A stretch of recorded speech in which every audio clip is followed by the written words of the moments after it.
ওম নমঃ শিবায়। সবাই দেখো, এটা একটা শিব ঠাকুর। যদিও ভিডিওটা আমি রাত্রিবেলা তুলেছি, দিনের বেলা সময় পাইনি।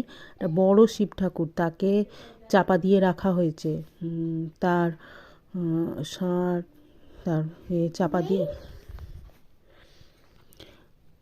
খুব সুন্দর একটা জায়গা। এর মাথায় ছাউনি করা, অন্ধকার বলে বোঝা যাচ্ছে না, কিন্তু ভালো করে দেখলে বোঝা যাবে যে কতটা সুন্দর এটা। এটা বর্ধমান জেলায় একটা রাজরাজাদের শিব ঠাকুর। তোমরা কমেন্ট করে ওম নমঃ শিবায় বলে।